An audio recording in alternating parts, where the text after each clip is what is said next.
Hey guys, so in this video I'm going to be reacting to Rob Landis. He's a violinist online and he does a lot of cool fun stuff. So let's get right into the video, and at the end maybe we'll do our own comparison or something. I kind of skipped through the video so I know what it's about, but I have not watched the entire thing yet, so let's see what happens in this video. Durability test 5. Oh my goodness, right off it's starting really bad. I bought every violin on Wish and tested each one of them in the following categories. Style. Was this painted by a 5-year-old? I've seen some violins like that. They sound horrible. Most of the time. There's a few exceptions, but because violin normally, like I have my violin here, normally it's got varnish, and like on the better violins it's very thin varnish. So as soon as you go and paint it, then that really mutes the violin and makes it so you can't hear it very well. Setup. Playability. Ow, are my fingers bleeding? Tone. This sounds terrible. And of course, durability. That had to have broken the violin. Maybe he'll show us later. Wish is known for having the cheapest products out there. So while I'm going to get these violins, I'm afraid they're going to end up being violin-shaped objects. Not violins, what we call these VSOs. Another term for these types of violins could be a Stradivarius. Yes, not a Stradivarius, but a Stradivarius. Hopefully they prove me wrong, but we'll find out. So here we are on Wish. Violin. So I have a lot of products here, but a lot of them, I mean, honestly look the same. I mean, some of them even use, like, identical photos. So, like, the one on the top right there, the black one, that one looks very similar to what I bought for the Falling Stars video, and we ended up painting it with glow-in-the-dark paint, if you guys have seen that video. It didn't end up sounding great, but it looked pretty cool. Let's get something that's really cheap up to something that's the most expensive on here. Now I gotta wait for an ad. We're going to support him by watching all the way through the ad. And we're back. Let's see what Wish sent us. Starting with the cheapest instrument. First test we're going to do is rate the looks and style of the instrument.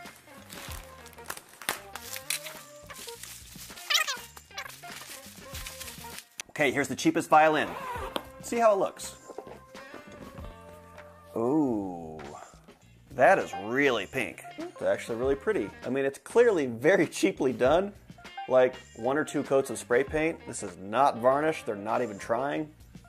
But yeah, this is really pretty. If this survives the durability test, what should I do with this? So here's how we'll rank the violins. Anything in first place is right here on the end. Second place, third place, fourth place. This violin was $46, the cheapest one we got. Okay, this next violin, I was really confused when this came to my house because honestly, it looks like the size of a ukulele. So this one was $50, and I'm hoping it's a violin and not a ukulele. I do think it's funny you don't even get a violin case for this. Like, how are you supposed to show up to your audition and blow people away? Is it just going to be in the box loose? Yep. Here we go. That must be like a toy violin or something. At least they put it in a bag. Okay, this looks pretty rad. It is pure white, but it almost feels plastic. It's going to be really interesting to see how this one plays and sounds. This is the kind of thing that I would use to make my own design on. Maybe hydro dip it. Okay, now we do have a bridge. Yeah, that's the cool thing. Like, in the future it'd be fun to do a bunch of different music videos with these kinds of violins or something, because you can get some really cheap ones, but they don't sound great, but you can always use them for music Tucked in here, which I need to put on myself. Make them look really cool. Did they give us rosin but no bow? That's why the case was so small. There's something about the fact that this entire instrument is the same color. The fingerboard, the chin rest, the tailpiece, everything's white, which is pretty unique. I haven't seen anything like that. This violin was $83. Wait, so how much has he spent on the video so far? I don't remember how much the one was, but what, like $200? I like some of the discoloration that they have here. Still feels very cheap, like it's not real varnish again, which I wouldn't expect for something under $100. At least it looks a little less plastic. And this one came with a bow. So I love this distressed look on the instrument. I'm actually going to put this in the #1 spot because I got a bow. I've dealt with so many cheap violins like this. They are not fun to deal with. When I was doing missionary work with my family in Guatemala, we had to tune, before concerts we would tune a bunch of these violins, and the tuners on them are horrible, and I would literally get a blister on my thumb from tuning them. So yeah, they're not fun to deal with. Oh my gosh. Our most expensive violin was $103. There's a lot in here. That one looks a lot like one of the first violins, probably like the second violin. I think it was the second one that I had. It looked very similar to that one, but it didn't have electric capabilities. It was just a pretty basic violin. So this is the acoustic violin that can also double as an electric. Here's your input jack. Yeah. Some of your controls. Probably sounds better as an electric than acoustic, honestly. Look at the last violin that we checked out. So this has a very matte look, which I don't like. I don't like super shiny, but this is just too flat looking for me. Now, as you'll know, none of these violins came set up. None of them have the bridge set up for you. One reason is because they come from China and they don't want anything to collapse on its way over. But the downside of that means is that you, as the buyer, have to put that up yourself. So they did send us a metronome. Nobody else has done that today. But this shoulder rest looks like the exact same one we got from the last instrument. So I'm going to test the setup right. Another ad. So I'm going to test the setup right now. So one of the first problems with this one is there are no notches in the bridge, so the strings are going to slide all over the place, which is really frustrating. Just so you guys know how they end up fixing that is by putting little indents in the bridge. And there's different ways to do it. But yeah, a lot of these very cheap ones, they don't come with notches in the bridge. It's just smooth on the top, and so the strings just slip and slide all over the place. Okay, here's a $50 violin. Now that I've got it set up, I can tell you this was a rough one too.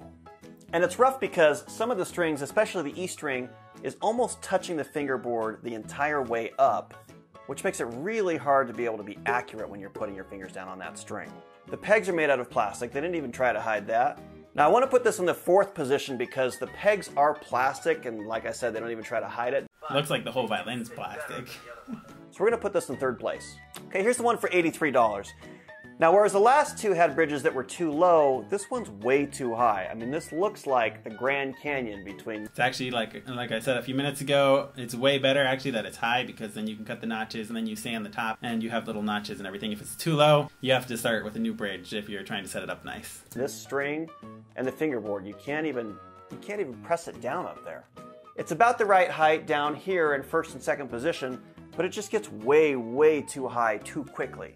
Okay, again, the setup on this one is rough, but it is better than the last two. The reason why is because I'd rather have strings that are just a little bit too high than too low. The strings that are too close to the fingerboard are going to give you a lot of false pitches. Pegs are actually a little better than the other. They might even buzz. Right now, they seem to be staying where I want them to.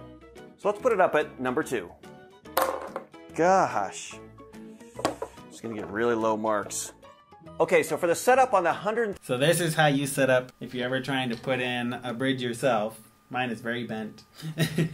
If you hold it like this in your lap, it's kind of hard to see here because the camera is so high. Then you hold it with 2 fingers in front and your thumbs behind and support it well, and then you lift it up. That's the best way to do it, because if you're just trying to do it with one hand and stuff, not going to work great. Just a pro tip, if you buy a really cheap violin, then you might as well try putting it in yourself. If you're going for like a high quality violin, then you better take it somewhere else to have it done, unless you know what you're doing. The setup on the $103 violin, this one actually is my favorite, even though the bridge collapsed about 5 times while I was putting it up. The reason why is because the height of the strings is fairly uniform all the way across the fingerboard. Now there still weren't any notches in the bridge, so I still don't know how far these strings have to be spaced from each other. And the pegs have slipped a little bit more than the second one. However, for me, the most important thing is the string height from the fingerboard. So I'm going to put this in the number 1 spot. Now for playability, I'm looking at 3 things. How it responds, how it feels in my hand, and how the strings feel on my fingers. I'm going to play a scale with each one of these instruments, starting with pinky. Now, I'm not focusing on the tone or the sound at all, just how it feels. That sounds...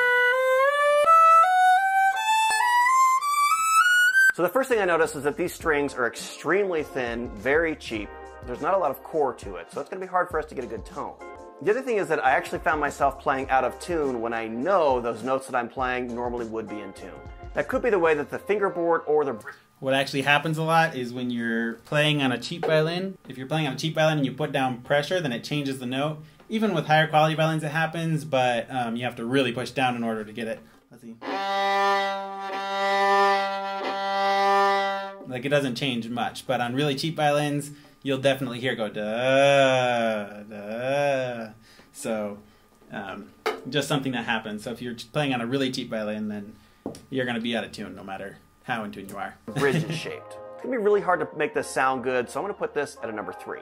All right, now this one is horrible for playability, and the main reason is because I can't get it to stay in tune long enough for me to even play a whole scale up and down before it goes out of tune. Not only that, but a lot of times when I'm crossing strings, that first note over to the new string does not speak well at all. It's almost like it takes a couple of notes to start vibrating, and that's not gonna do us any good. The one word I'd use to describe how this feels is plastic. This is gonna go at number 4, and I doubt anything's gonna be worse than this today. Okay, my biggest problem with this is that the level of the A and the E string are so close to each other that it's going to be hard to not play the other one on accident. You're going to get a lot of when you mean to just play one string. You can tell the strings are a little bit better quality because they're a little thicker, so it feels better on the hand. Fingerboard feels more natural, less plastic. It's still difficult to play though because the pegs aren't sticking well, which is going to be really frustrating, especially if you're just taking up the violin. And because the bridge on this one is so high, you have to press down a lot more up in the higher registers.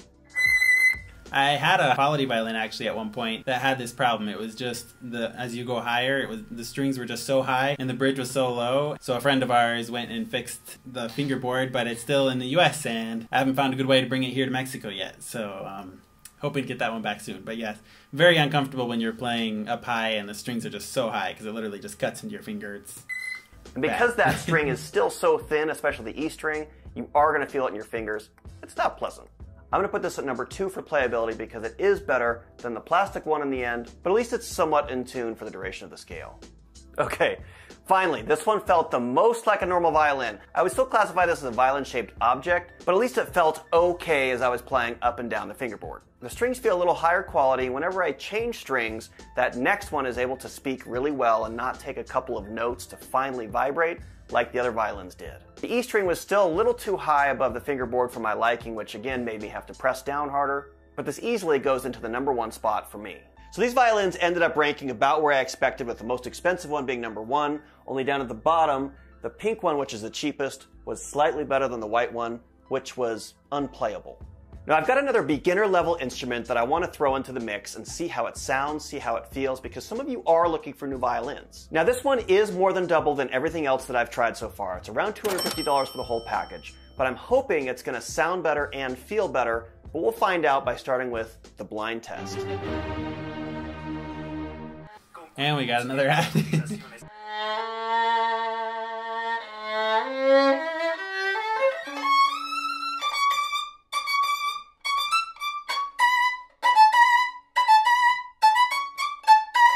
All right, my guess is this is the one for $83 because the A and the E string feel so close together. You could hear those times when I was playing like 3 strings at the same time without knowing it. The tone was really thin. I could also tell that the more weight I put into the string, the sharper the pitch got. So that's a problem. To me, it sounded really muted, but it's kind of hard to tell listening to it over a computer, because if I was listening to it in real life, it'd be a lot easier to tell like how muted it is, but it didn't sound like it was resonating very much. Hey, it's over here. Oh. This one feels really bad.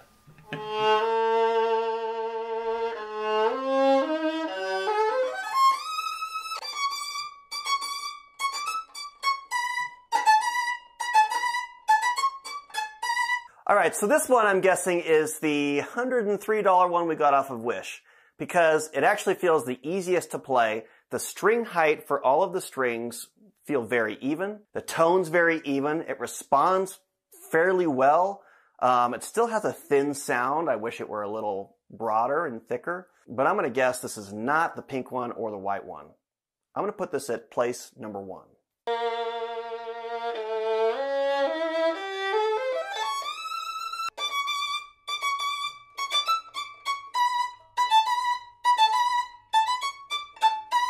I'm guessing this is the pink one. The lower strings were okay, but as I got up into the higher strings, it just got thinner and thinner and quieter no matter how I played. The responsiveness was all right. I'm going to put this at number 3.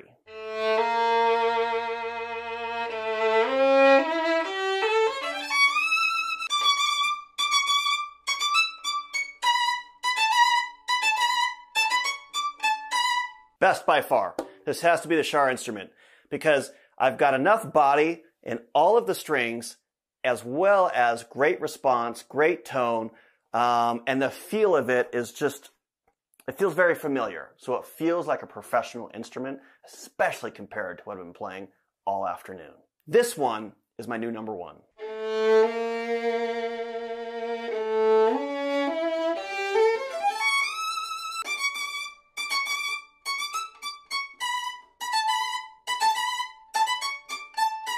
As kids, did you guys ever stretch rubber bands over empty boxes to see what kind of sound it would make?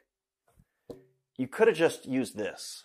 It's awkward, the neck is too thick, and this is clearly the worst one of the bunch. Okay, here are my guesses. Number one is the Shar instrument. Number two is the $103 instrument. Number three is the $83 instrument. Just goes down in price. The white one's the worst. The pink one is second to last, which is funny because it was only a few dollars cheaper than the white one. Am I right? Oh, really?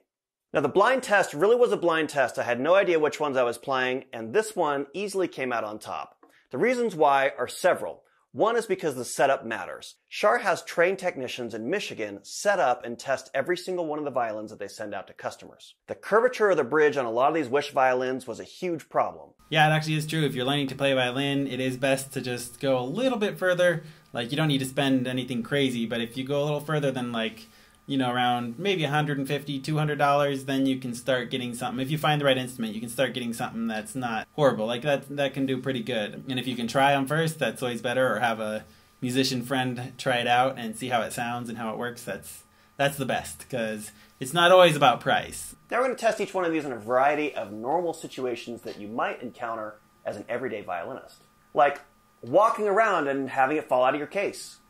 Oh, well, what the... Oh! Oh! Gosh! That's so bad. I've only had that happen to me like once, and I don't think I picked it up enough for it to fall out. But I think every violinist has some close calls. When I was a lot younger, I had one of my first violins, and I dropped it somehow. I don't even remember how, and I remember it cracking around the rim.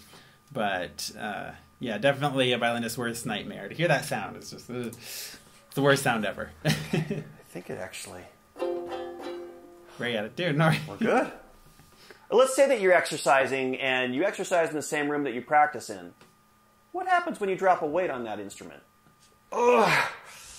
Oh, I'm tired. Oh. Okay, well that one was okay, right? I think that one was pretty much past playable, so... Still cringy to watch and to see, though. Seeing a violin destroyed is not a fun thing to see. You poor thing. That didn't do as well. What happens if you're on top of a building just randomly playing and, I don't know, you drop it off the edge? So what, in the beginning it was, you did actually drop it on the actual concrete. Oh my goodness. I'm kind of a little bit sad about that one. You could have at least painted it and done something cool with it. Like a music video. I still have to get if somebody leaves the violin out of its case on the ground right next to a truck? Safety goggles!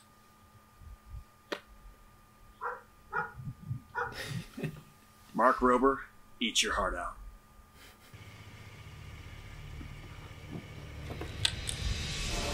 Oh my goodness.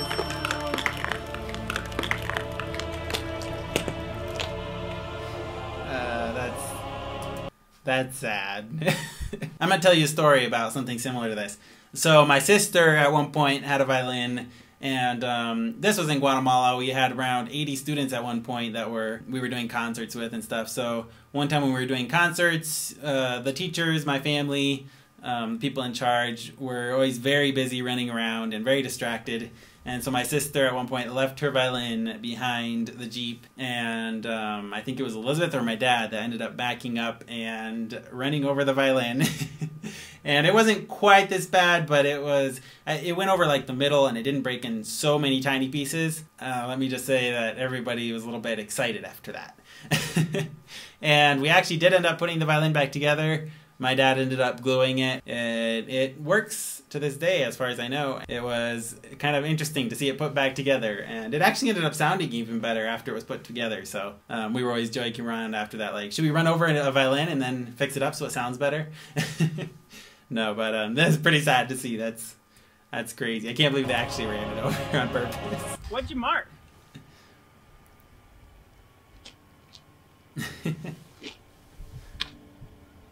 But let's say that you had one inside of a case next to a truck tire. What would happen then?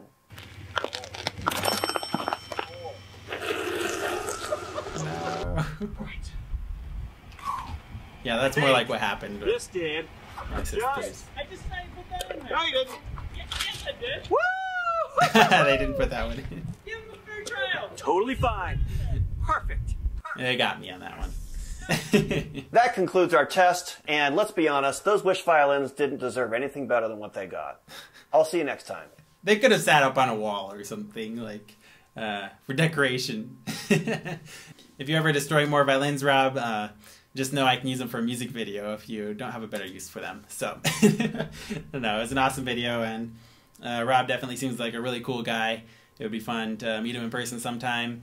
And so, that's pretty to play here. So I'm thinking it might be fun to do something similar to what he did really quick. So give me 1 minute and I'll be right back and I'll tell you what's going on. Okie dokie. So the idea is I'm going to play 3 different violins, 3 different qualities. So you can let me know in the comments. I'll name one of them A, one of them B, and one of them C, and you can tell me from least expensive to most expensive which one you think is which. So I'm going to play on the first one here. We'll call this one A.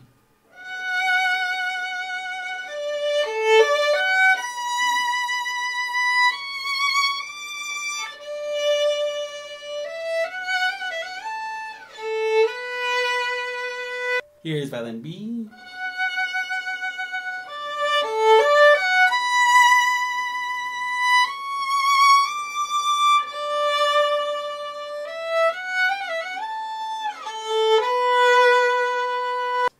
And here's violin C.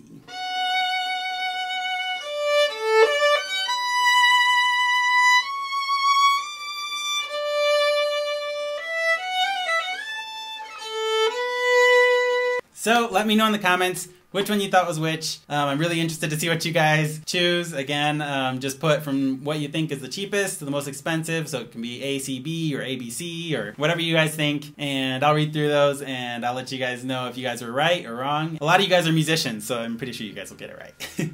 Anyway, I have more plans to do types of videos like he did, like this reaction video. So I hope you guys liked it. Let me know what you guys think down below. Make sure and give this video a big like, and I will see you guys on the next video. Bye.